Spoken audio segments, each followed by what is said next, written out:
Hello and welcome to Kingdom of Context. I'm Sean. Thank you for joining us here tonight. We're going to be talking about the golden calf of Exodus 32, as well as Jeroboam's golden calves. And was that improper worship to Yahweh, or was it worship to an actual different God? We're going to jump into the text. We're going to jump into a lot of text and make sure we can actually bring out a full, well-rounded context to these stories, and so we can overcome some of these really bad teachings that have been passed around certain communities for a long time on this topic. So I want to thank everyone that's here. I appreciate you guys joining us here in the live chat. We got quite a few people already here waiting. So this topic tonight is a part of our series called Is Christmas Pagan? And the idea here with this video is Christmas another golden calf event? Because that is the claim amongst certain communities, certain Christian communities, specifically amongst Torah observant communities. Not all of them, but a large majority of them. They will claim that they made the golden calf at the base of Mount Sinai to worship Yahweh and not to worship the gods the golden calf represents. And so we're going to look at the text. We're going to dig into that.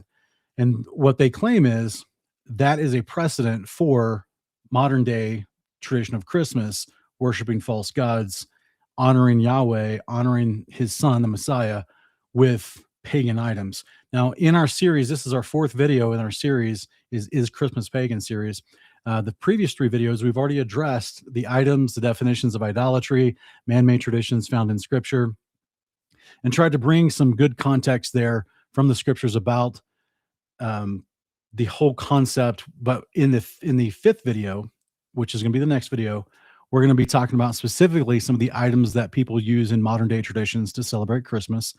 And yes, how in many cases unbelievers celebrate it, because they're not celebrating, it's celebrated as a cultural holiday and not as the actual advent of the Messiah as it was originally started. But that's just part of the people. There are millions and millions of believers around the world that still celebrate it according to its original purpose. So we want to thank you guys for joining us here. Give me 1 second. I'll be right back.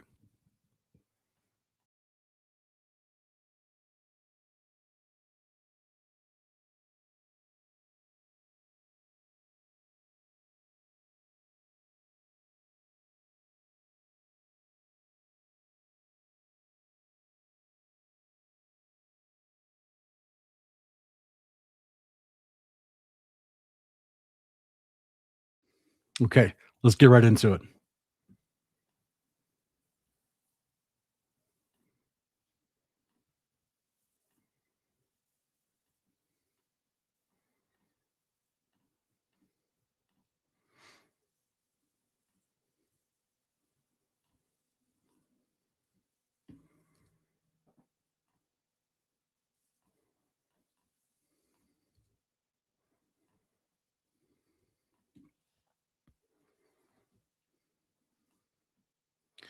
All right. Was the golden calf event a feast to Yahweh, or was it a feast to Baal? Let's look at the sin of the golden calf. Exodus 32, 1-5 says, Now when the people saw that Moses was delayed in coming down from the mountain, they gathered around Aaron and said, Come, make us gods who will go before us. As for this Moses who brought up us out of the land of Egypt, we don't know what happened to him. So Aaron told them, Take off the gold earrings that you are on your wives and sons and daughters and bring them to me. Then all the people took off their gold earrings and brought them to Aaron. He took the gold from their hands. With an engraving tool, he fashioned it into a molten calf. And they said, These, O Israel, are your gods, who brought you up out of the land of Egypt. And when Aaron saw this, he built an altar before the calf and proclaimed, Tomorrow shall be a feast to the Lord. Now, a lot of folks will take this particular moment here because it has the Lord in all caps. You look into go into and analyze the text and see what the Hebrew is saying. And the Hebrew from the Masoretic text will say the Tetragrammaton. It will say Yahweh, which is why in many English translations, it capitalizes all four letters. And so this is where people have come up with this idea to think, oh, they actually didn't build these to worship the image of the golden calf, which is actually Baal. We're going to talk about that in a minute. But instead, they're actually just making an image to Baal to worship Yahweh with it. I hope people can right off the bat push back immediately on that, because you see the introduction of this whole concept from the people, not from Aaron, is they asked for gods who can go before us, plural. Let us make us gods who will go before us. And it's repeated every single time in this chapter. These Israel are your gods. And look what it says here. And they said, so after he fashioned it into a molten calf, which is a distinct historical representation for Baal worship, And specifically, the golden calf, which is Baal worship, which is an oxen-looking calf, if you will, made of gold with the sun disk in between its horns on its head with the serpent wrapped around it, because it represented two different gods. That's why they are asking, make us gods who will go before us. And specifically, as we're going to read and the further in context, it represented the two major gods of Israel from where they came. And this is what we're going to see Yahweh affirming this concept here.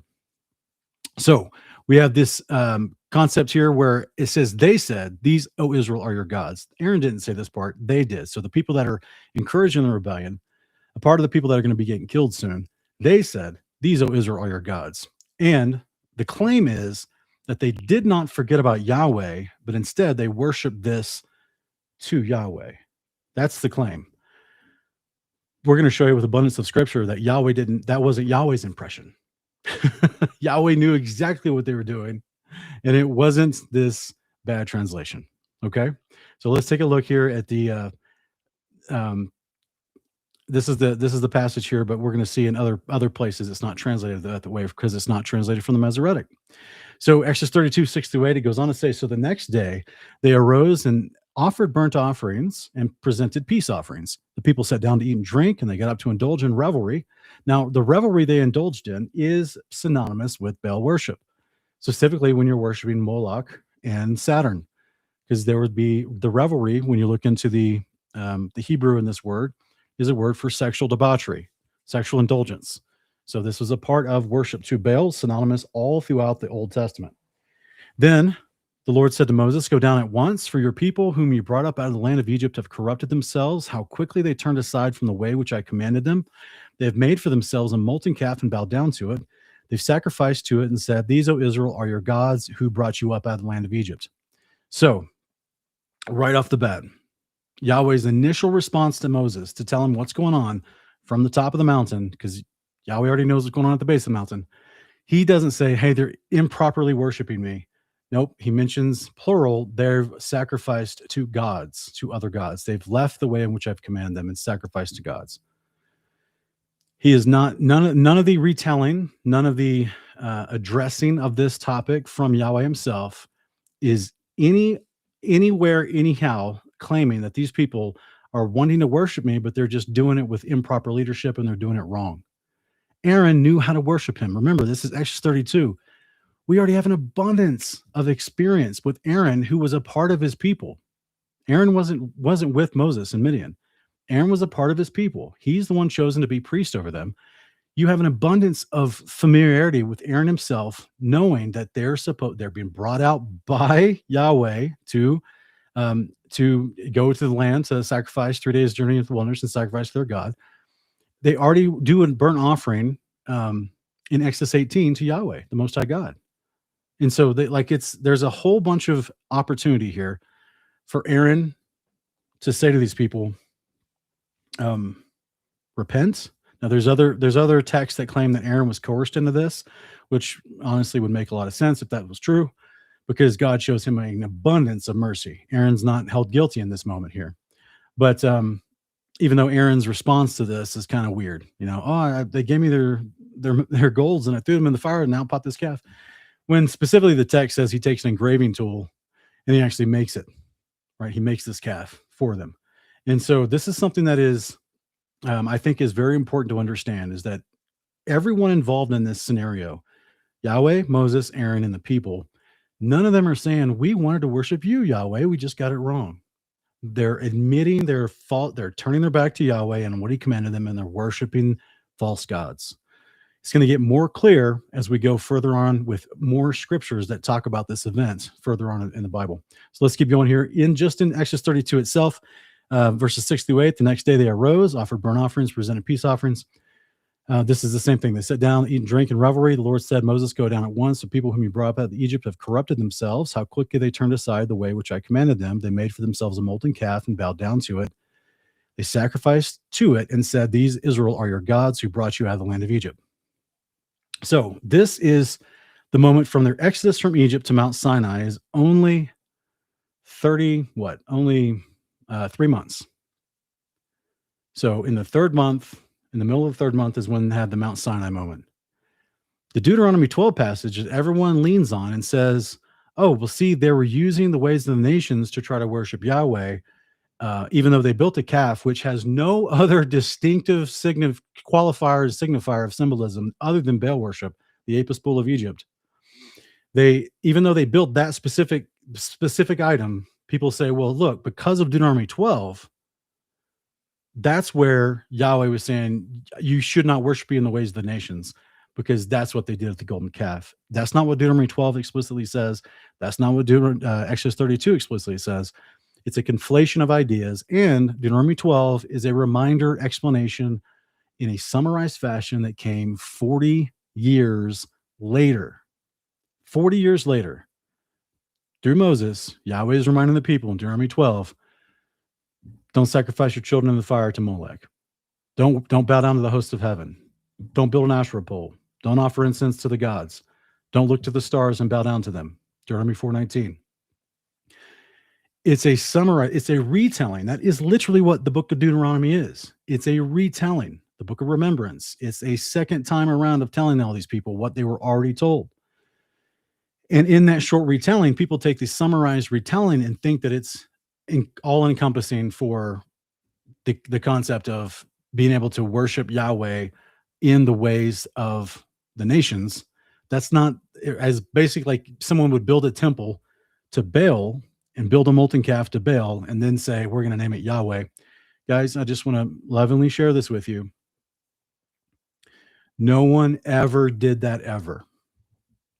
No one ever in history ever built a temple to Baal, built a temple to the Apis bull, built a temple to Ra. And so the other guys that we're going to talk about, whom the bull and the goat demons and everything, and all the different temples, they had specific temples for specific gods. They had specific animals that represented specific gods.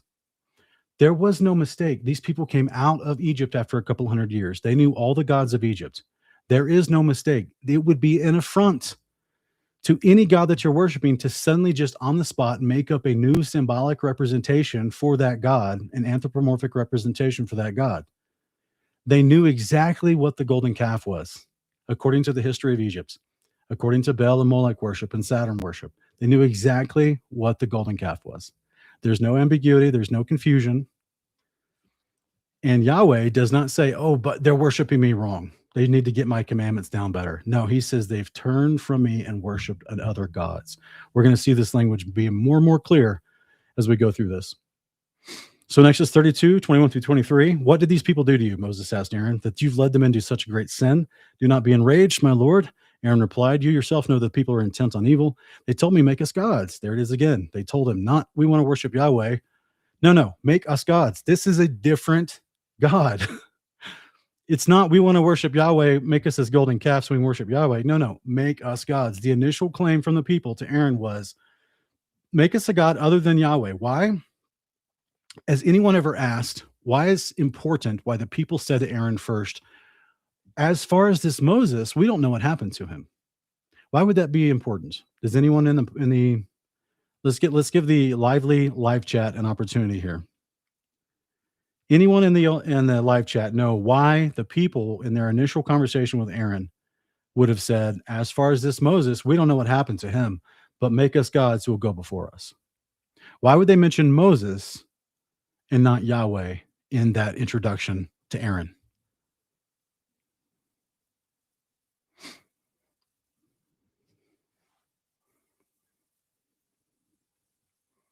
Yeah, the people that are freaking out in the live chat, I hope you stick around till we get to 1st and 2nd Kings.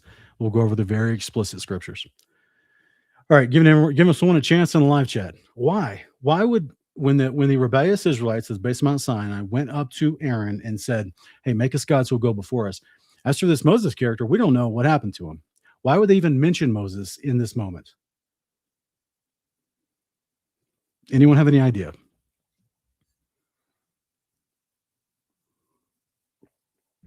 We know he was on the mountain for 40 days and 40 nights, but in regard, there we go. Thank you, Amanda. Thank you. Moses was the representative of Yahweh. How many times in the wilderness did they challenge the authority of Moses? And what happened? Yahweh responded because they were challenging Yahweh. They put Moses out of their mind. They put Yahweh out of their mind. And again, we're going to go over the explicit verses in following books of the Bible that directly tell us this. Okay. They're not thinking about Yahweh when they build this golden calf. They have forgotten Yahweh.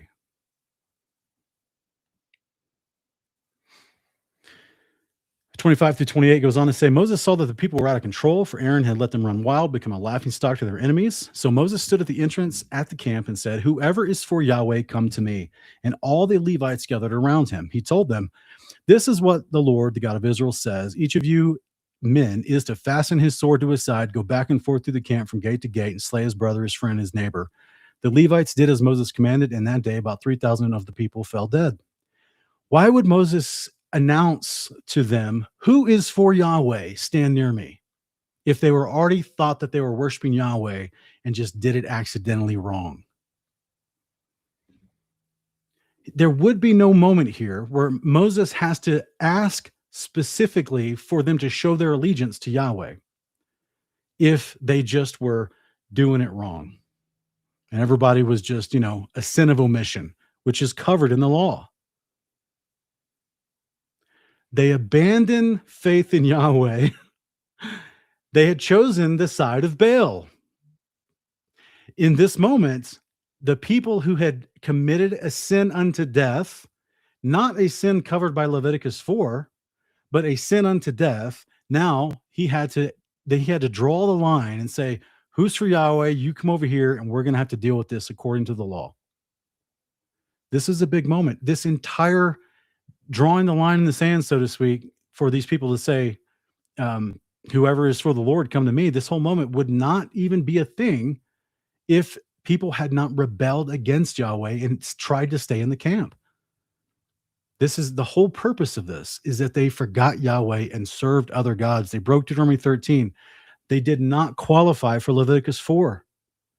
They broke Deuteronomy 13. They broke the general instruction of Exodus 22 and 23. So it goes on to say in 31 and 32, Moses returned to the Lord and said, oh, what a great sin these people have committed. Are sins of omission called great sins? No, they're atoned for. He says they've made gods of gold for themselves. Yet now gods of gold, here's Moses recanting the story again. Oh, they've committed a great sin. Moses does not say to Yahweh, oh, they improperly worshiped you. Have mercy. They just made a mistake because, I was gone so long. No, everyone knows what's happening here. It's 100% in everyone's mind. Everyone knows what's happening. Yahweh, they've made other gods. The people make us other gods. Moses, they've made gods of gold for themselves. Not for you, Yahweh, for themselves. Everyone knows what's happening here. So let's look at a lot of people try to say, oh, look, if you look at the Dead Sea Scrolls, that you're going to find the Tetragrammaton in Exodus 32:5, but that's false, because a lot of people don't realize that in the actual Dead Sea Scrolls, the translators have basically just added a bunch of words so that you understand where this fragment is found. And we're talking fragments, guys, like the size of your hand.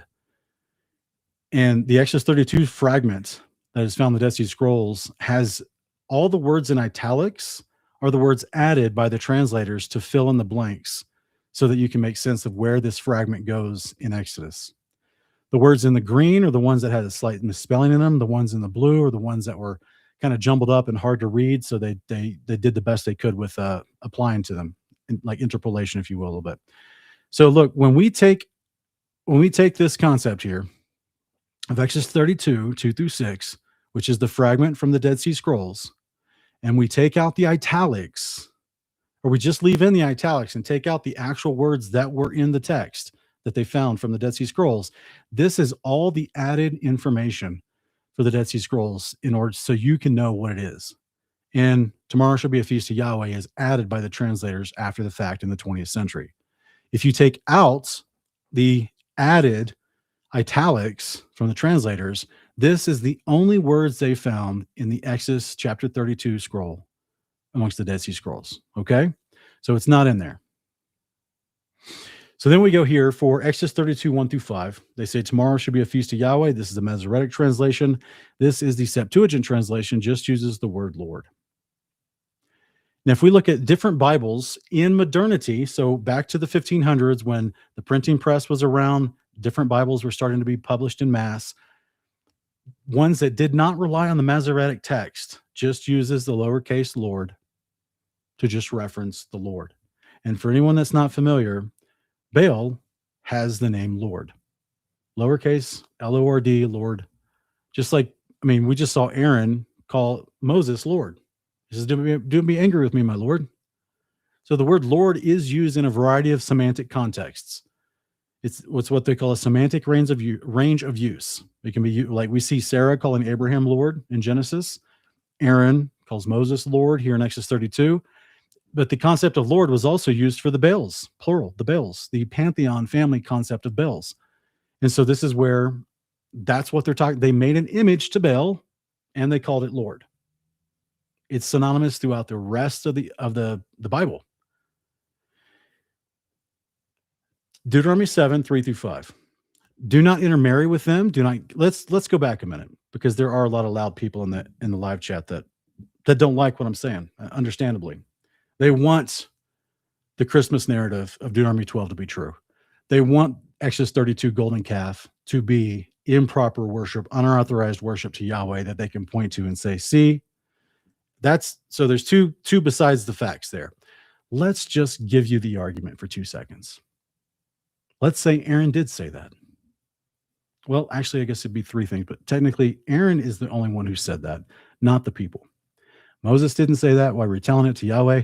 Yahweh didn't say that when he announced it to Moses and spoke about it later as far as what to do with these people. Only Aaron, if that's the case that you want to lean on, that it's the Tetragrammaton and that it's 100%, that's what it is, and that they were making a false idol.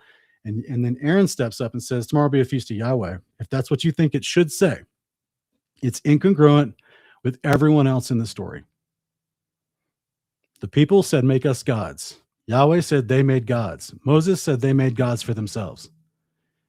They worshiped against your commandments, gods for themselves. That is the most basic fundamental definition in Exodus 20 of idolatry. There is no system in which you created an engraven image and you call it Yahweh. They didn't do that. We're going to go over the 2 Kings 17 passage with the Sumerians and all that stuff too. They didn't do that either. Jeremiah didn't do that. We're going to go over the passage in 1 Kings 17. Jeroboam, did not do that either. They all knew what they had made. They knew what it represented. It represented a significant god of ancient Egypt and within the Canaanites. They all knew what it was. They did the practices of worship to that god in the chapter. Moses doesn't call it a cow made unto Yahweh.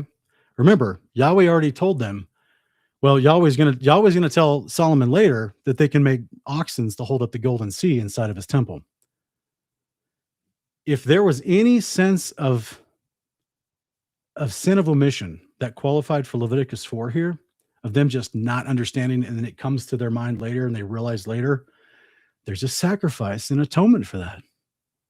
But in this moment here, Yahweh wants to destroy them according to their sin, which is they committed idolatry, worshiping a false god through a graven image. None of this matches with the claim of the Masoretes putting in the Yahweh there. Or the fact that even if Aaron did this and in some weird way thought that was his scapegoat by confession, knowing that God was hearing him from atop Mount Sinai, it's not the people's intent. It's not Moses' understanding of the event, retelling it and asking for mercy from the Father. And it's not the Father's understanding of the event, retelling it to Moses and dealing with it in judgment. So let's keep going. Deuteronomy 7, 3 through 5. Do not intermarry with them. Do not give your daughters to their sons or take their daughters for your sons, because they will turn your sons away from following me to serve other gods. Then the anger of the Lord will burn against you. He'll swiftly destroy you. Instead, this is what you're to do. You're to tear them down, tear down their altars, smash their sacred pillars, cut down their Asherah poles, and burn their idols in the fire. So this is what we see Moses do in Exodus 32? He burns the idol in the fire, grounds it to powder, and makes them drink it. And I would suggest those are the ones that become marked for destruction, whom the Levites go out and slay after that. So Moses is following the Torah instructions for how to deal with a false idol that is to a false god, in the context of they will turn away from serving me and serve other gods. Not that they'll accidentally serve me in the wrong way. No. The prescription with how Moses deals with this, the conversation about what it was afterwards between Moses and the Father, all is relevant to Deuteronomy 7 in the Torah, the concept of how you are to deal with a false god, tear it down, burn it, destroy it, deal with the people. They've turned away from Yahweh. They just didn't accidentally worship Yahweh the wrong way. Let's keep going. Nehemiah chapter 9, 16 through 18. But they and our fathers became arrogant and stiff-necked and did not obey your commandments. They refused to listen and failed to remember the wonders you performed for them. They stiffened their necks and appointed a leader to return them to their bondage in Egypt. But you're a forgiving God, gracious and compassionate, slow to anger and rich in loving devotion, and you did not forsake them. Even when they cast for themselves an image of a calf and said, "This is your God who brought you up out of Egypt," and when they committed terrible blasphemies. Guys, the concept of a blasphemy is attributing to a false god or a demon the goodness of God. That's blaspheming Yahweh. And this is the argument. Nehemiah's repeated, Aaron's repeated, Yahweh's repeated, Moses has repeated. This is the argument. They said, "We made gods for ourselves. These, therefore, are the gods who brought you up out of Egypt, O Israel." That's the blasphemy they've committed. Now we have a description of their intent in how they assign to a false god a wonder from Yahweh, which is blaspheming Yahweh's character. They knew they were worshiping a false god. This was not a sin of omission. This is not some ignorant mistake where they thought, "Oh, we're just going to build a calf and we're going to worship Yahweh that way." Aaron was there. Aaron's their high priest. They've already done sacrifices in the sight of those people that asked for the golden calf. Exodus 18, the Passover, Exodus 12. They've already sacrificed to Yahweh according to the letter of the law in the sight of these people. They already know how to worship Yahweh. This is a specific and dedicated act of turning from Yahweh to a false god, and they're getting judged directly according to the blasphemy they assign to that false god and to the Torah itself, describing how you deal with people who worship false gods, specifically graven molten images. All the context tells you they knew exactly what they were doing. Yahweh's about to tell you he knew exactly what they were doing. Psalm 106, 19 through 22. At Mount Sinai, they made a calf and worshipped a molten image. They exchanged their glorious God for the image of a grass-eating ox. They forgot their Savior, who did great things in Egypt, wondrous works in the land of Ham, awesome deeds by the Reed Sea.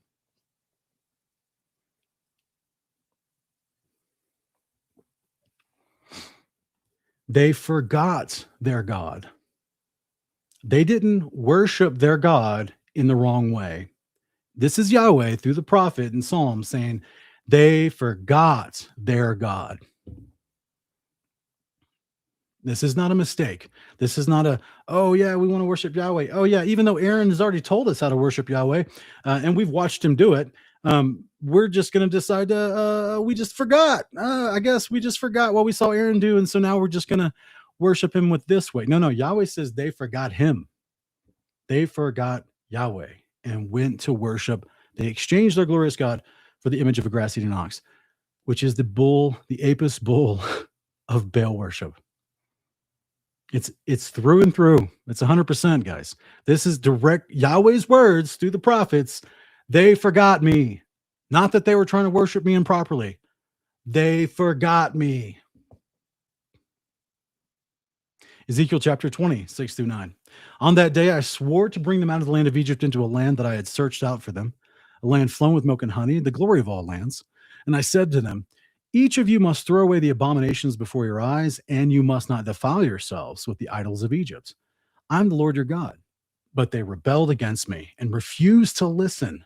None of them cast away the abominations before their eyes. They did not forsake the idols of Egypt. So I resolved to pour my wrath out upon them and vent my anger against them in the land of Egypt, but I acted for the sake of my name, and that it should not be profaned in the eyes of the nations whom they were living, in whose sight I had revealed myself to Israel by bringing them out of the land of Egypt. Context, this is the Exodus 32 moment. He wanted to destroy them, but he said, no, for the sake of my name, I will not. We're actually going to go into the loving mercy of how Yahweh wanted to destroy them so badly because they never gave up their idols of Egypt. We're going to go into it, guys. There's a ton of verses that explains the fullness of Yahweh's thoughts on these people who rebelled throughout the entire 40 years in the wilderness. And he's just extremely loving and merciful the whole way. So this is the context. They rebelled against me. They did not forsake their idols of Egypt. So now Yahweh is directly telling you they made idols of Egypt. And they did not listen to him. They ignored his commands. They're not trying to worship him improperly. They're worshiping idols of a false nation, of a false god, idols of Egypt. This is abundantly consistent with all of the descriptions and definitions of idolatry in the Torah. Amos chapter 5, 25-26. Did you bring me sacrifices and offerings 40 years in the wilderness, O house of Israel? You've taken along 𝐓𝐡𝐞, or Molech, your king, and Rephan, your star god, the idols you made for yourselves. So right off the bat, in a very rhetorical fashion through the prophet Amos, which I believe is the father of Isaiah, so we're talking like 8th century BC, he's saying, did you bring me sacrifices and offerings in the wilderness, O house of Israel? No. They made false gods to the idols of Egypt, as we just read in Ezekiel 20, and Yahweh didn't think they were making them to him. He tells you right here, no, you didn't bring them to me. You brought them to Molech, your king, and Rephan, your star god. That's the Apis bull. That's the oxen with the serpent encompassing the solar disc on it between its horns. This is the imagery and the representation of the Apis bull. He's directly telling you, no, they weren't trying to worship him. They were directly worshiping the idols of Egypt that they never let go of. Acts chapter 7, 39-43. Now, in the New Testament, Stephen, right before he gets stoned, is about to actually, not stoned from that, from that 420 bush, but stoned as in dead. In his last little monologue before he's killed by being stoned, Stephen recounts this very event and explains Amos to you about Exodus 32. He says, but our fathers refused to obey him. Instead, they rejected him and in their hearts turned back to Egypt. This would have been a great moment for Stephen to say, you know what? Our fathers made a mistake and they tried to worship Yahweh with the graven image. That's not what anyone is saying. It's not what Yahweh is saying in Exodus 32. It's not what Moses is saying. It's not what the people themselves are saying. It's not what the prophet Ezekiel is saying. That's not what the prophet Nehemiah is saying, nor Amos. And now Stephen is going to connect Amos and Exodus 32 to reaffirm they refused to obey him. Instead, they rejected him and in their hearts turned back to Egypt. They said to Aaron, make us gods who will go before us. As for this Moses who led us out of the land of Egypt, we don't know what's happened to him. At that time, they made a calf and offered a sacrifice to the idol, rejoicing in the works of their hands. Now, Stephen is directly calling it an idol. This is not an image to Yahweh. This is not a bad version of unauthorized worship to Yahweh. They're directly calling it an idol. God turned away from them and gave them over to the worship of the host of heaven. Does that ring a bell with anyone? This is 𝐤1. This is the star god, Rephan, the host of heaven. It's idolatry through and through. God turned away from them and gave them over to the worship of the host of heaven, as it is written in the book of the prophets. Did you bring me sacrifices and offerings 40 years in the wilderness, O house of Israel? You have taken along the tabernacle of Molech and the star of your god Rephan, the idols you made to worship. Therefore, I will send you into exile beyond Babylon. How many witnesses do we need about this event from inspired scripture through holy prophets and holy apostles before we believe what's clearly being told to us? And we move and we just admit, you know what? Sometimes people we like get it wrong. Sometimes ministries like Passion for Truth and 119 Ministries get it wrong. And it's okay. We can still love them. They can get it right on other things, and they do. This one, they've gotten it wrong since I've known them. What, since 2011? This particular one, they've just got it wrong. They never bring up the surrounding context about these extra verses that explicitly explain Yahweh's perspective on this. They did not give up the idols in their heart. They turned back to the idols of Egypt. They made gods for themselves. They worshiped other gods. I dealt with them according to my law, how you deal with people who abandon the covenant with me and worship other gods. Stephen, even way after the fact, reminding the people who are about to stone him, who were acting like these people in the days of the golden calf, who are rejecting Messiah, he's explaining to them that they worship the host of heaven, explicitly tying Exodus 32 and Amos 5. They worshipped idols. They worshipped Moloch and Rephan, the star god Saturn. They worshipped Baal and Saturn. They worshipped Osiris and Ra. They worshipped. This is Baal worship, guys. This is Baal worship. 2 Kings chapter 17, 7 through 12. All this happened because the people of Israel had sinned against the Lord their God, who brought them out of the land of Egypt from under the hand of Pharaoh, king of Egypt. They worshipped other gods and walked in the customs of the nations that the Lord had driven out before the Israelites, as well as in the practices introduced by the kings of Israel. The Israelites secretly did things against the Lord their God that were not right. From watchtower to fortified city, they built high places in all their cities. They set up for themselves sacred pillars and Asherah poles in every high hill and under every green tree. They burned incense on all the high places like the nations that the Lord had driven out before them. They did wicked things, provoking the Lord to anger. They served idols, although the Lord had told them, you shall not do this thing. So again, just another example here in a recap of future rebellion that is synonymous with worshiping the idols of Exodus 32, whom Amos and Stephen affirm, and even Nehemiah. Another, just more explanation. What they do? They serve the host of heaven. They create an Asherah pole. They did the wicked things.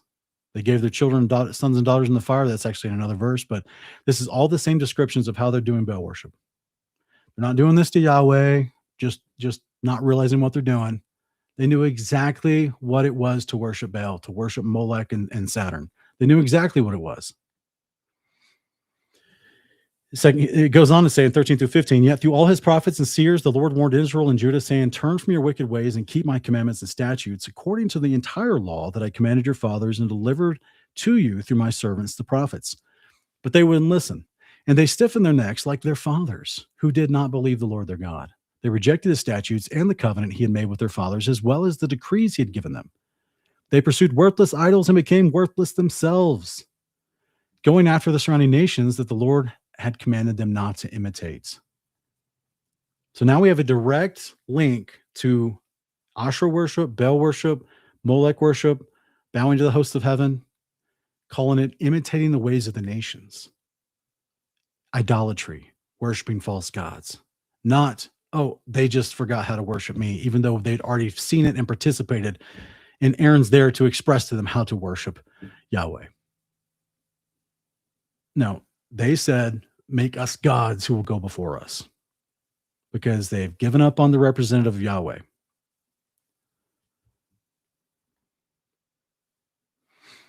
16 through 19 goes on to explain, they abandoned all the commandments of the Lord their God and made for themselves 2 cast idols of calves and an Asherah pole. They bowed down to all the hosts of heaven and served Baal. They sacrificed their sons and daughters in the fire and practiced divination and soothsaying. They devoted themselves to doing evil in the sight of the Lord and provoking him into anger. So the Lord was very angry with Israel, and he removed them from his presence.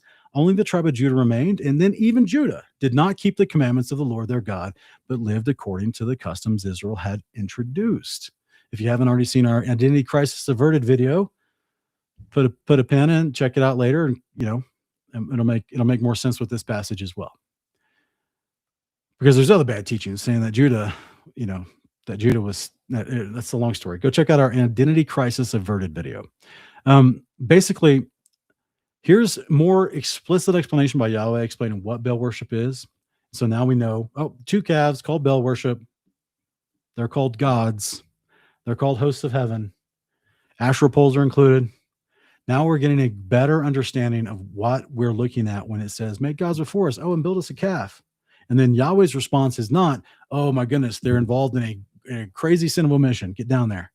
No. Yahweh is, they've turned from me and did what I didn't commanded and are worshiping false gods. But look at the part I have here in 18 highlighted. The Lord was very angry with Israel. He removed them from his presence. Now, this is in the days of 2 Kings after the northern house has already been scattered. So that's how he removed them from his presence. But guess what? The same actions happen in Exodus 32 and 33. After the sin of the golden calf, Yahweh is angry with them, and he's going to remove his presence from them temporarily. Not because they committed a sin of omission and accidentally served him in a way he doesn't like, because they abandoned his covenant, turned from his instructions, worshiped a false god. He deals with the people in the days of the northern house after Jeroboam in the same way he deals with the people in Exodus 32 and 33, because they've committed genuine idolatry, not mistaken worship. Ezekiel 20, 13 through 17 goes on to say, yet the house of Israel rebelled against me in the wilderness. They didn't follow my statutes, and they rejected my ordinances. Though the man who does these things will live by them, and they utterly profaned my Sabbaths. Then I resolved to pour out my wrath upon them and put an end to them in the wilderness. But I acted for the sake of my name, so that it would not be profaned in the eyes of the nations in whose sight I had brought them out. Moreover, with an uplifted hand, I swore to them in the wilderness that I would not bring them into the land that I'd given them, a land flowing with milk and honey, the glory of all lands, because they kept rejecting my ordinances. They kept rejecting, which means they started rejecting and continued rejecting. They're refusing to walk in my statutes and profaning my Sabbaths, for their hearts continually went after their idols. Yet I looked on them with pity and did not destroy them or bring them to an end in the wilderness. 18 through 22 goes on to say, in the wilderness, I said to their children, do not walk in the statutes of your fathers or keep their ordinances or defile yourselves with their idols. Guys, listen, look what he's saying here. In the wilderness, I said to their children, because the fathers, the ones who were guilty with the golden calf in that initial generation, kept in their hearts rejecting Yahweh and keeping the idols in their hearts. So he says to their children, do not walk in the statutes of your fathers or keep their ordinances or defile yourselves with their idols. I am the Lord your God. Walk in my statutes, keep my ordinances, practice them. Keep my Sabbaths holy, that they may be a sign between us, so that you may know that I am the Lord your God. But the children rebelled against me. We don't see this until past the days of at the end of Joshua's life. They did not walk in my statutes carefully, absorb my ordinances, though the man who does these things will live by them, and they profane my Sabbaths. So I resolved to pour my wrath out upon them and vent my anger against them in the wilderness. But I withheld my hand and acted for the sake of my name, so that it would not be profaned in the eyes of the nations in whose sight I had brought them out. Does it make any more sense now why Shavuot is a yearly renewal of the covenant? And what we see right off the bat in Joshua, I think it's Joshua chapter 6, they're doing another renewal of the covenant before they cross the Jordan. He's got to know who actually wants to serve him and who doesn't, because so many of these people in the wilderness didn't truly sell out to Yahweh, and they kept the idols of Egypt in their heart. It's really sad, actually. Breaks my heart for Yahweh, actually, because he's like done all this for them. He's honoring the covenant for Abraham, Isaac, and Jacob's sake. And he's just dealing with this extremely stiff-necked and rebellious generation of peoples that are just like, no matter how many wonders and miracles he's doing for them, they're just continuing being like, I still want to go back and serve these other idols. It's just Ezekiel chapter 20, 23 to 26 says, however, with an uplifted hand, I swore to them in the wilderness that I would scatter them amongst the nations and disperse them throughout the lands. We don't see that happening until the days of the northern and southern house, this 8th and 7th century BC. For they did not practice my ordinances, but they rejected my statutes and profaned my Sabbaths, fixing their eyes on the idols of their fathers. So now we're getting a more concept. We're getting more context. Their fathers had idols in their hearts. They took along with them the tabernacles of Molech and Saturn. And their children fixed their eyes on the idols of their fathers. I also gave them over to statutes that were not good, and ordinances by which they could not live. So when he talks about, this is a passage a lot of atheists like to throw at believers. But this is just saying, look, I had to give them up. They refused to obey me, so I gave them over to the things they wanted to do, which was these unholy statutes and part of their idolatry, by which they will not get eternal life. Right? So this is, he's not saying he gave them wickedness. He's saying it. I just basically, it's like in 1 Corinthians 5. Paul's like, we got to give him over to Satan. This guy's going to be unrepentant. We got to give him over to Satan. He goes on to say, and I pronounced them unclean through their gifts, the sacrifice of every firstborn in the fire, so that I might devastate them in order that they would know that I am the Lord. Now, he's not telling them to commit child sacrifice. He's saying, I gave them over to what they want to do, which is just to worship the Baals, to worship Molech, which a part of that was they would sacrifice their children to those false idols. He gave them up over to that. Now, this, just like we see in the days of him in 2 Kings 17, when he's saying, because they worship the Baals, because they worshiped idols and the Asherah pole and the hosts of heaven, all of it synonymous together, I removed them from my presence. We see the same thing in Exodus 33. If this was a sin of omission, there's an atonement for that. This is, he acknowledges they've worshiped false gods. They've turned from his covenant. They've worshiped false gods with intention. They know exactly what they're doing. And he responds the same way like he talks about in 2 Kings 17. He removes himself, in this case, from their presence, i.e. he separates the two of them. Between him and the people, he separates them. Remember in the pleading in Exodus 34, where he tells Moses, let me destroy them and start over. We'll just move on. Or, okay, I won't destroy them, but I'll just move on without them. And Yahweh's and Moses is like, Yahweh, if you do not stay with us, we're done. We're toast. You've got to stay with us. He did remove himself. This was the concession. He wanted to leave them, but instead he just decided, you know what? I'm just move, a good distance outside of the camp. And this is Exodus 33. Now we see in Exodus 40, when the moment he quote unquote moves back in to his original spot inside the midst of the camp. So in Exodus 41-3, the Lord said to Moses, on the first day of the first month, you're to set up the tabernacle, the tent of meeting, put the ark of the testimony in and screen off the ark with the veil. Because remember, for the previous 9 months of that first year, he had been outside a good distance from the camp. He separated himself from them because they committed actual idolatry. Exodus 40:12-17 at the bottom, it reiterates, after the ordination of Aaron and his sons to become priests, in verses 12-16 and verse 17, it says, so the tabernacle was set up on the first day of the first month of the second year. So if you do the math, when it introduces the idea of him putting his tent of meeting a good distance away from the camp, and then that's where Moses would have to go outside the camp to the tent of meeting. And then when the glory cloud dropped down, all the people would get up from over there, from in their camp, a good distance away from the tent of meeting, and they would bow down and worship at that moment to show respect. But he had separated himself from them. This is the moment 9 months later, at the beginning of the second year of their journey, that he ordinates the priests and he gets back into the center in the midst of them, which is the layout you see in the book of not just Exodus 40, but also Numbers 2 and also Numbers 9. This is the more layout that most people think of. They forget about the 9 months of Yahweh said, you know what? I got to get out of here. I can't be around these people. I'm going to kill them. So he steps away in his love and mercy so that he does not destroy them for his name's sake.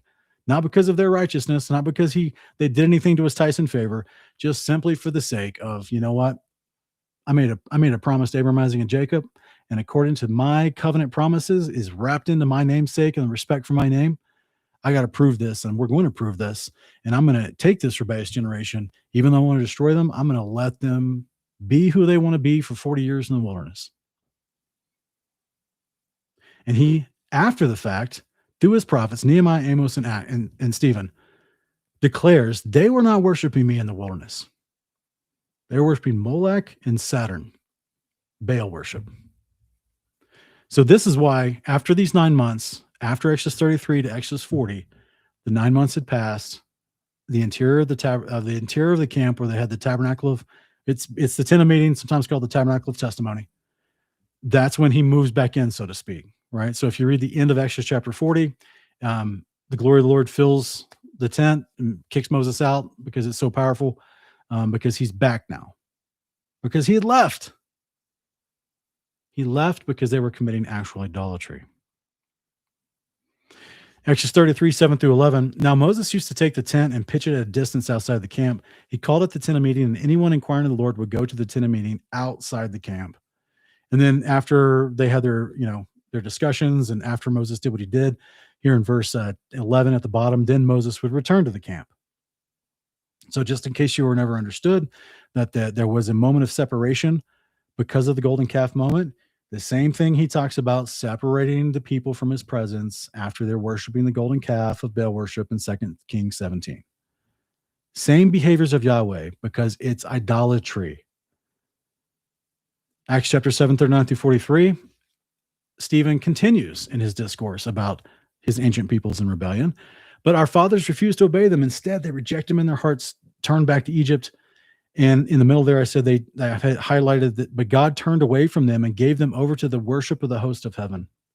And this is what I was talking about, that this is the continued description throughout the word of God after the fact, that they were worshiping Molech and Rephan or Saturn. This is the representation of the Apis bull as part of the top layer of pantheon within ancient Egypt, some of the idols of Egypt. Now, the word Moloch and Rephan is more of a Canaanite terminology. But if you haven't watched any of our channels, please check out our Investigating Babylon series, check out our 42 series. We talk about the ancient gods in the different countries and how they're all the same pantheon by different names. So when you're looking at the Apis bull, which represented Osiris, and the sun disk with the serpent over it, which represented Ra, that's the equivalent of your Saturn and your Molech to the Canaanites. It's the same pantheon, just by different names. Now let's look at the sin of Jeroboam. In 1 Kings chapter 12, 26 through 30, Jeroboam said in his heart, now the kingdom might revert to the house of David. If these people go up to offer sacrifices at the house of the Lord at Jerusalem, their hearts will return to the Lord, Rehoboam, king of Judah, and then they will kill me and return to Rehoboam, king of Judah. Now, hard stop. A lot of people use this to say, look, they're doing the same thing. He's going to still tell the people to worship Yahweh, but he's going to build golden calves for them to do. By the way, really? Really? You're going to do that again? Like, let's just go with the argument that's out there. Let's just say that they truly were, like Jeroboam, which he's not, and I'm going to explicitly show you in scripture he's not. But let's just say the argument is sound. The people that claim Jeroboam was trying to worship Yahweh by building golden calves. Really? Knowing your history with Moses and the people at Mount Sinai, you're going to choose that symbol to build as a graven image for them to worship Yahweh again? Literally, Amos is like probably a baby at this point. Like they all knew Exodus 32 was worship of false god to Baal. And that's just coincidentally, Jeroboam, that's just the image you're going to choose again to worship Yahweh. Not a hawk, not anything else, not just build a replica temple and say, look, this is Yahweh's temple up here and not down there. I mean, he makes up his own priests anyway, as we're going to read. No, he knew what he was doing, guys. He knew what he was doing. Why? The enticement of the people. Look, their hearts were already against Yahweh because they were against Rehoboam. Rehoboam was favored by Yahweh. He's ruling over the southern kingdom, which is where Jerusalem is, which is where the tabernacle is. Rebelling against him was synonymous with rebelling against Yahweh, just like rebelling against Moses is synonymous with rebelling against Yahweh at the top of the mountain. Jeroboam knew exactly what he's doing. The enticements of the flesh for Baal worship is how he gets these people into worshiping Baal. What did we read about the revelry? There was drug use that we talked about in our previous video about Jeremiah 10 and Christmas trees. The concepts of pagan worship to their temples. They had a temple and a priest, and they brought forth their offerings, peace and vow offerings, and a lot of it looked very much like the people that worship the temple to Yahweh. The difference was there's sexual morality, there's drug use, there's alcohol abuse, there's a whole bunch of other, bestiality, and a whole bunch of other concepts. So there was this weird enticement of the flesh that went along. It's not weird in some cases. With the bestiality, it's super weird. But when it comes to like just getting drunk and carousing, like people try to do that all the time anyway, right? So like it was an enticement to worship Baal with what Baal allowed to be considered worship, and Yahweh did not. So if he's trying to get the hearts of the people to stay with him, this is a Democrat giving out free housing and healthcare. This is just saying, oh, let's just give them free money and free stuff, so they'll vote for me. And back then, the enticement to vote for him and not go to Rehoboam, because this is the split now that we're looking at with Jeroboam and Rehoboam. The enticement was, oh, let's give them Baal worship because they love the acts of the flesh. And if you tell them it's okay, they'll do it. So Jeroboam is enticing them through subversion into worshiping Baal and staying away from going to worship at Jerusalem and falling back into the goodness of God. And look what it says he does. After seeking advice, the king made 2 golden calves and said to the people, going up to Jerusalem is too much for you. Here, O Israel, are your gods who brought you up out of the land of Egypt. What Ezekiel 20 called terrible blasphemies. Remember that? Terrible blasphemies. To ascribe to these false gods this amazing, wonderful salvation that Yahweh brought you. That is a blasphemy to Yahweh's name. So Jeroboam is doing the same thing. 1 calf he set up in Bethel, the other in Dan, and this thing became a sin. The people walked as far as Dan to worship before one of the calves. Baal worship, guys, through and through. It continues to explain the Baal worship. 31 through 33, the same chapter, says Jeroboam also built shrines on the high places. This is what we see Amos talking about, Ezekiel 20 talking about, Acts 7, Stephen's talking about. They appointed from every class of people priests who were not Levites. So now he's not even grabbing Levites like the guy did in Judges 19 and saying, be a priest unto me. He's literally just ignoring the entire law of Yahweh for worship. And Jeroboam ordained a feast on the 15th of the 8th month, like the feast that was in Judah. He offered sacrifices on the altar. He made this offering in Bethel to sacrifice to the calves he had set up. And he installed priests in Bethel for the high places he had set up. On the 15th day of the 8th month, a month of his own choosing, Jeroboam offered sacrifices on the altar he had set up in Bethel. So he ordained a feast for the Israelites, offered sacrifices on the altar, and burned incense. Burned incense to what? What did they do when they burned on the shrines in the high places? They burned incense to the host of heaven. This is idolatry. This is Baal worship. With a molten image, a graven image of a calf. This is Baal worship. It goes on to say in 1 Kings chapter 14, 7 through 9, go tell Jeroboam that this is what the Lord, the God of Israel, says. I raised you up from among the people and appointed you ruler over my people. I tore the kingdom away from the house of David, and I gave it to you. But you have not been like my servant David, who kept my commandments and followed me with all his heart, doing only what was right in my eyes. You've done more evil than all who came before you. You've proceeded to make for yourselves other gods and molten images to provoke me and flung me behind your back. Does this language sound familiar? What did Moses say? They made gods for themselves in Exodus 32 when he's talking to Yahweh. What does Yahweh say to Jeroboam, who made golden calves also? You've proceeded to make for yourself other gods. And you didn't do it accidentally to me. He says, you flung me behind your back. You did it to provoke me. That doesn't sound like mistaken worship. We all know what the golden calf is. It blows my mind I'm trying to be gentle here. I'm trying to be gentle. it blows my mind that people that teach the Torah do not know what a golden calf is in the scriptures and all the descriptions we have of it, and how it was a direct abandonment of faith in Yahweh. It was considered idolatry of Exodus 20 through and through, death penalty, specific reaction from the Father every single time, considering forgetting Yahweh. Not that you just thought about Yahweh but just did it wrong. No, he says, you forgot about me. You flung me behind your back. That means you forgot about him, because you're not looking at him anymore. You forgot what's behind you.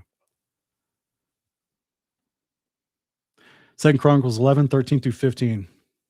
Moreover, the priests and the Levites this is a parallel passage to what we read. The priests and Levites from all their districts throughout Israel stood with Rehoboam. For the Levites left their pasture lands and their possessions and went to Judah and Jerusalem, because Jeroboam and his sons had rejected them as priests of the Lord, and Jeroboam appointed his own priests for the high places and for the goat demons and calf idols he had made. Is it clear enough? Is it clear enough? Do you remember, for those who follow our channel, regularly, we do our Sabbath fellowship teachings, and how we said probably like 6 months ago that we were going to start, instead of just rereading the first 5 books continually every Sabbath, we were going to start reading the center portion of the Bible, because we felt like a lot of weird heresies and bad teachings were popping up because of people not being familiar with the center portion of the Bible, like 2nd Chronicles, like 1st and 2nd Kings, like Nehemiah. So here we are, more description: Jeroboam, goat demons, calf idols. This is not worship to Yahweh. This is exactly what Yahweh said don't do. Leviticus 17:17. Don't worship the goat demons. Now, this is the interesting part here, because the word that is often translated as goat demons is this word seir. Goat, hairy, he-goat, satyr is where this comes from. And in some translations, we'll just call it demons. Others will call it goat demons. And so you may be asking yourself, well, wait a minute, the golden calf, that's not a goat. Why would it call worship to goat demons, in response to what Jeroboam's doing when he's also worshiping the host of heaven and Asherah and the golden calves? Because one of the representations of Satan is the satyr, the Baphomet, the goat demon. And in the early kingdom of ancient Egypt, not in the later period, but we're gonna go over that in a minute. The early kingdom, it was considered the ram with these really weird twisted horns. Okay, so let me show you what this looks like. So this was the actual god. It was a representation of Osiris, and also Ra.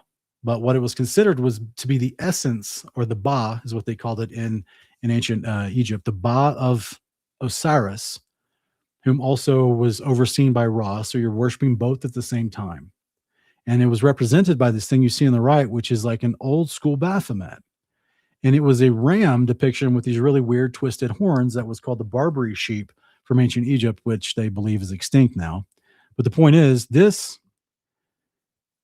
was in ancient Egypt, the Lord of the Dead, from Osiris, his Ba, which is considered his essence, was worshipped as its own personification, as its own idol. Do you remember in the last video in this series that we just did about our birthday's evil, and we went over the history of the Romans and how they had a god for everything.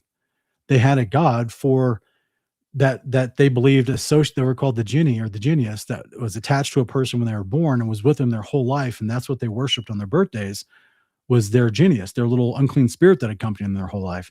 Remember, we talked about they had a god for all types of interactions. They had a god over shepherds. They had a god over transaction and commerce. They had a god over shipbuilders. They had a god over the waves of the sea. Like, so all these different things they would make. This is why they had a multitude of gods. So in ancient Egypt, they had this character, whom his technical name is the Banajed. I don't think I'm saying it right, but whatever. And the Banajed was considered the physical idol representation of Osiris's inner essence. And they worshiped this thing. In the second paragraph, it tells you that this name is translated as the Ba, the essence or the power of the Lord of the Djed, and refers to the notion of the Djed pillar, which represented stability and was thought to be the backbone of Osiris. This gives us an interesting insight into the ancient Egyptian view of death. Although they feared death, they recognized the stability and balance inherent in the cycle of death, decay, and rebirth. So they believed in, types of reincarnation.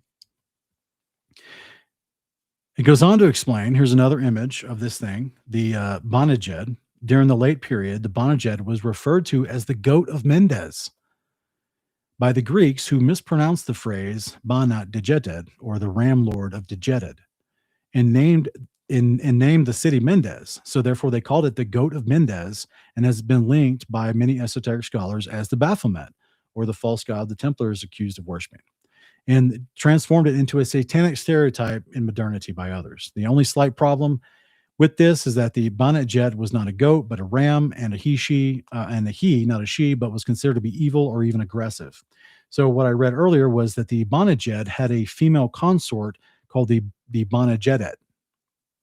So this is something we talked about in previous, like Shiva, Kali, the picture in ancient India of Kali, the demon goddess who is bloodthirsty, and she has her tongue sticking out with the wild eyes. Her name's Kali. That is the female version. It's called a female consort, the female personification of the same god called Shiva, the male.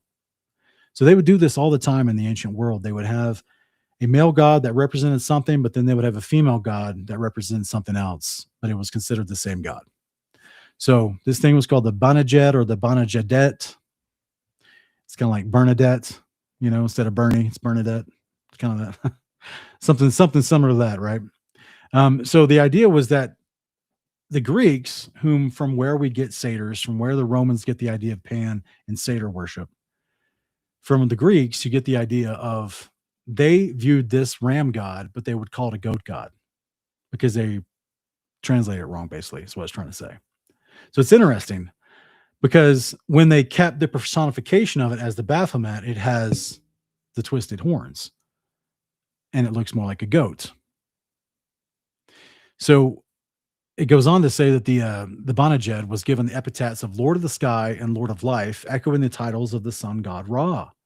Over time, Atum became associated with Ra, whom other things was an important god of kingship, and Osiris was therefore considered to be a descendant of Ra and the first pharaoh, as 𝗂𝒂𝒊𝒂𝒂 was married to local fish goddess 𝐓𝐴𝒻𝒄, who was associated with Isis and was considered to have fathered Horus. So it's all the same pantheon, guys, within their own ridiculous lore of gods. They like reinvented their own stories over times. And this is why even within ancient Egyptian pantheon, the ancient Egyptian mythologies, you have synchronization of the gods, and they will outright tell you, oh, before it was Osiris, his name was Ptah, Ptah. Before it was Ra, his name was Atum. Okay, so this is what they would say, and this is why they all had similar attributes and characteristics, and they knew, oh, this was the older kingdom, they worshipped Atum, but the newer kingdom worships Ra. Same god, but they changed. I don't know why they changed their names all the time, but they did. So this is just the understanding of how the pagan nations had their pantheons and how they reviewed them, how they worshiped them. And the concept of the Apis bull was very specific. It was one of the chief deities in ancient Israel and ancient Egypt as the idols of Egypt. And it represented Ra and Osiris, which is the 𝗂𝒂𝒊𝒂𝒂𝒂. This is why many of the translations use goat demons from the Hebrew word instead of just demons, because historically they're all synonymous. And this is what we're seeing being accused in 1 Kings 17 of Jeroboam worshiping calf idols, goat demons, because it's synonymous with Osiris and Ra, the idols of Egypt. Now let's look at the polytheism of Samaria, because we've heard other people try to say, oh, we see people worshiping Yahweh and other gods, and this is why they use that to lend support to this bad interpretation of Exodus 32 and the sin of the golden calf and how they want to demonize Christmas. Okay, so let's look at what actually happened in Samaria, why they were worshiping Yahweh and worshiping other gods at the same time. And it wasn't because they were worshiping gods in the wrong way. They were genuinely engaged in polytheism. 2 Kings chapter 17, 25 through 27. This is after the northern house has already been scattered, and the king of Assyria, the one who scattered them, he then realizes the land is revolting against the people. We got to do something about this. It says here in verse 25, now when the settlers first lived there, because remember, in case you're not familiar with the middle of the Bible, after the northern house was scattered, the king of Assyria took different people, not the northern house peoples that he scattered, but he put different people into the land to live there and occupy it, to grow food, just so the land wouldn't go barren. But the land's revolting against them. And so now they're having this conversation about what to do about it. And it says in verse 25, now when the settlers first lived there, they did not worship the Lord, so he sent lions among them, which killed some of them. So they spoke to the king of Assyria, saying, the peoples that you have removed and placed in the cities of Samaria do not know the requirements of the God of the land.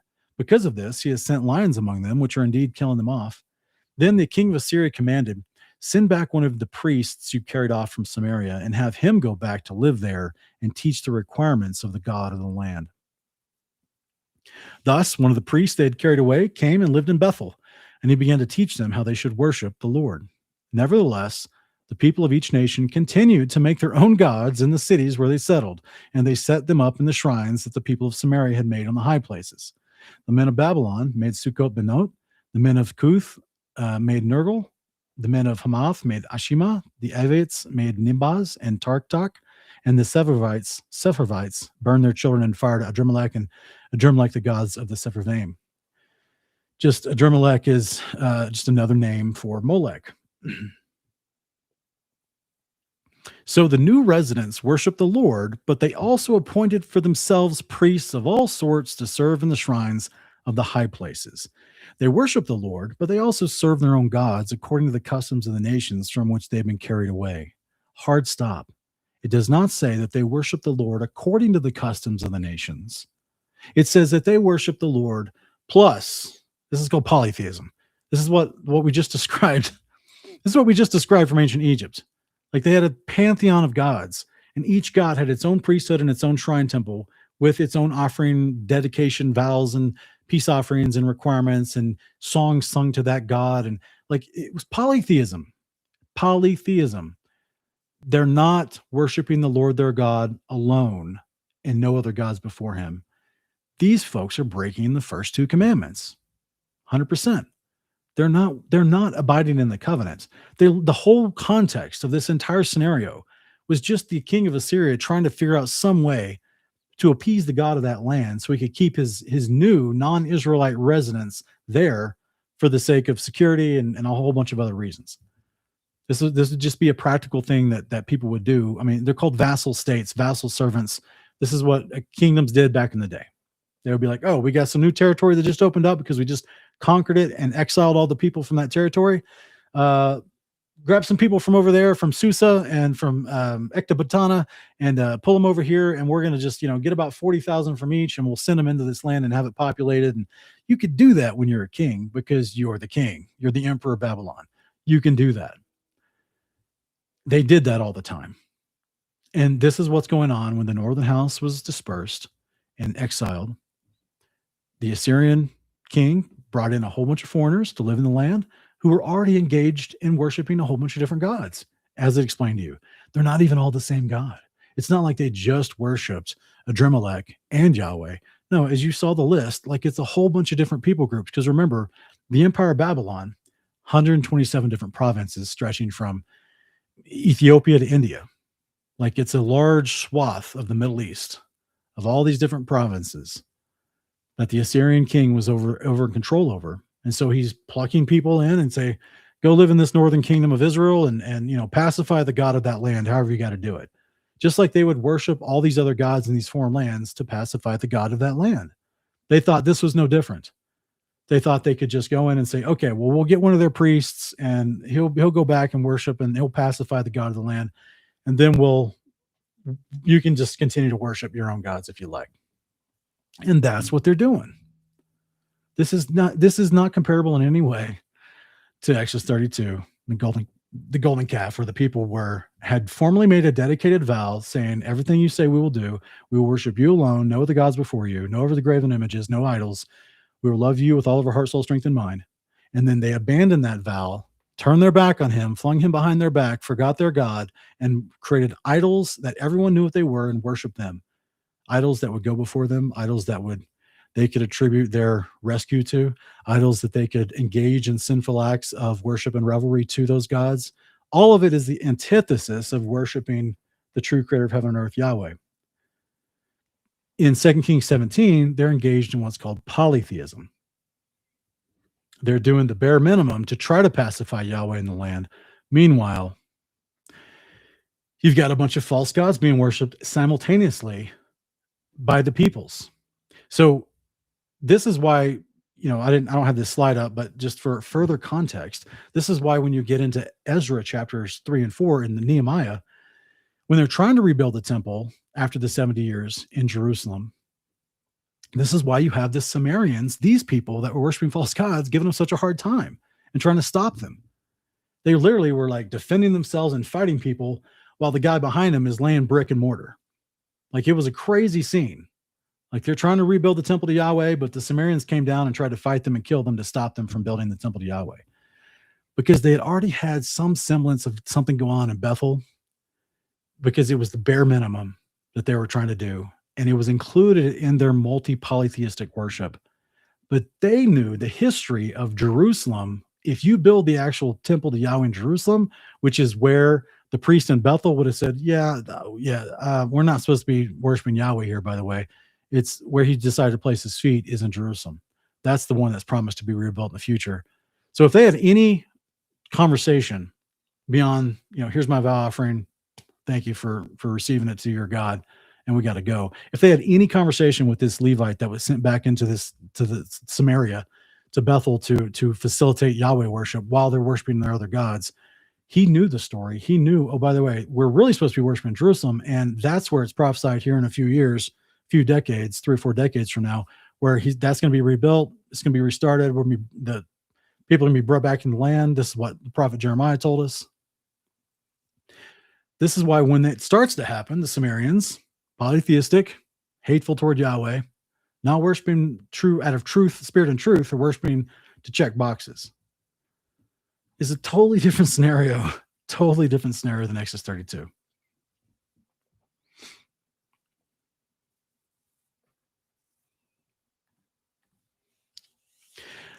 I hope this is a blessing to you tonight, guys. I hope that you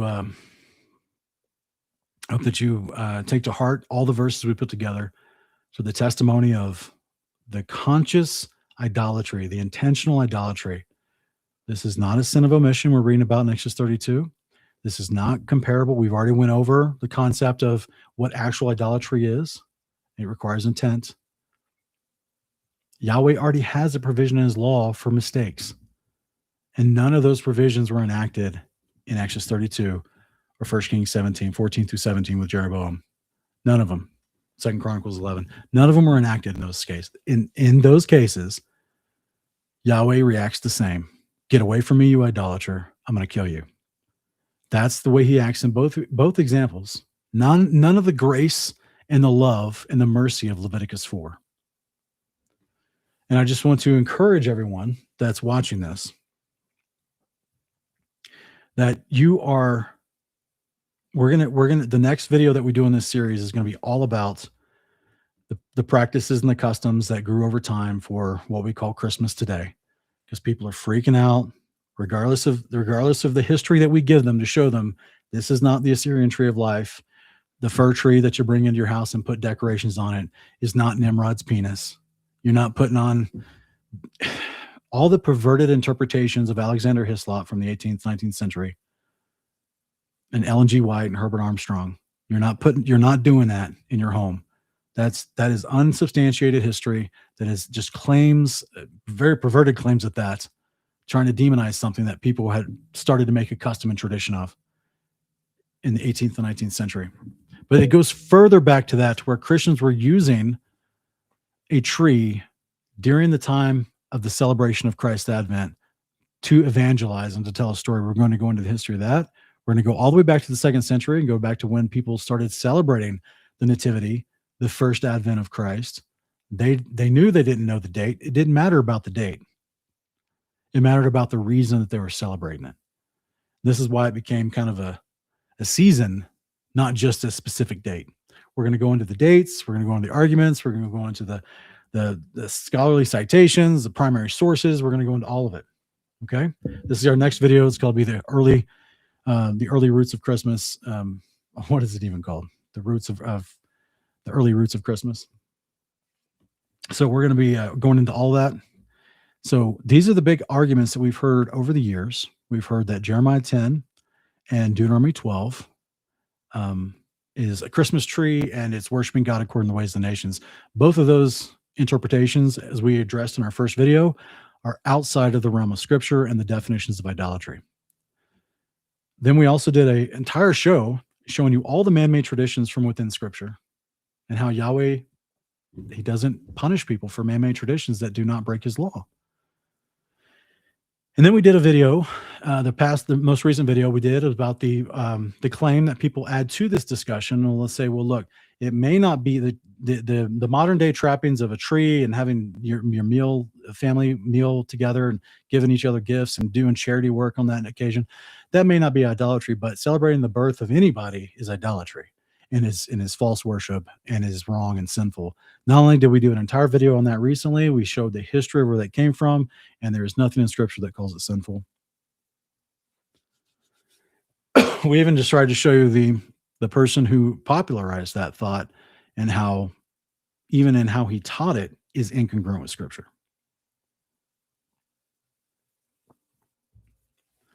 And we hope that this video is a blessing to you tonight so that you can be better informed on the Scriptures about how Yahweh viewed the golden calf event and the Jeroboam golden calf event. Same sins, same gods, the false gods that were being worshipped, same rebellion to Yahweh. And we hope that we're doing this by showing you the application of the law, the initial explanation of the law, so that you have a well-rounded context, not just the descriptions, but how Yahweh responds, how Moses responds, how prophets and apostles taught that very event after the fact, and how they were worshiping false gods and not Yahweh. And I pray that you prayerfully consider the things we put forward, and we can dispel these false narratives that are continually being passed around, because all they do, the fruit of them combined, equals false accusations towards friends and family and broken families and relationships. It equals isolation and not evangelism. It causes a person to focus on the wrong things and forget about the Great Commission. So I just want to encourage everyone. I hope these are a blessing to you.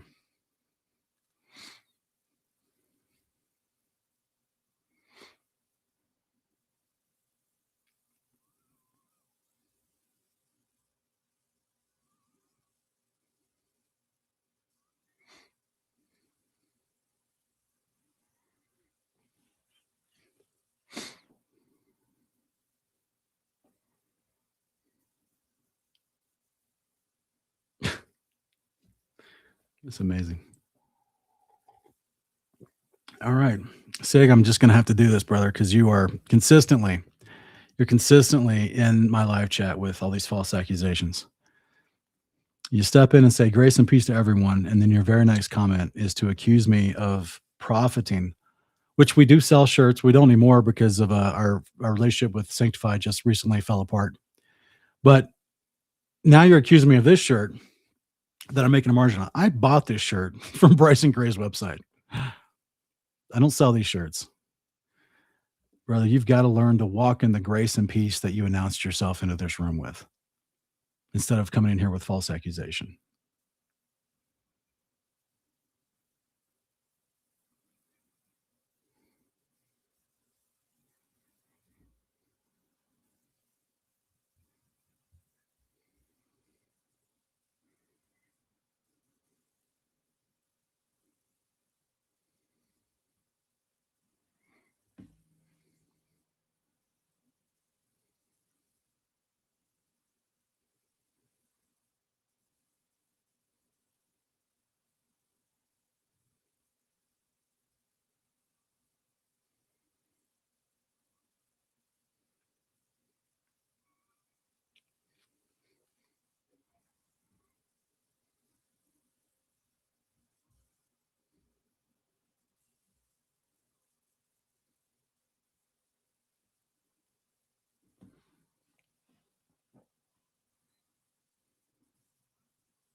Yeah, thank you, Travis, for pointing that out. Unfortunately, a lot of this topic's got people riled up, acting in their flesh.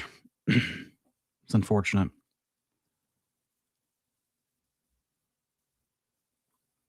It's unfortunate. Thank you guys for being here. Appreciate it. If you like this video, like, share, and subscribe.